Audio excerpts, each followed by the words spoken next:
Hello, today I'm in BMW F40. In this video I'll show you how to start navigation route.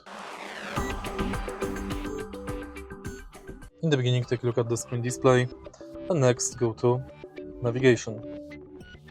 Now you can select from search, my destination, address input or receive destinations. Enter address.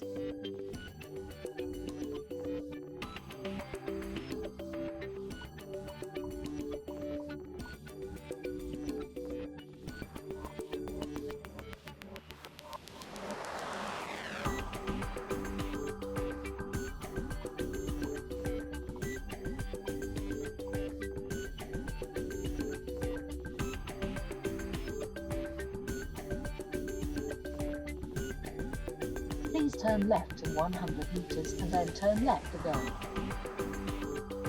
And it's done. To stop navigation route, go to current guidance and stop route guidance.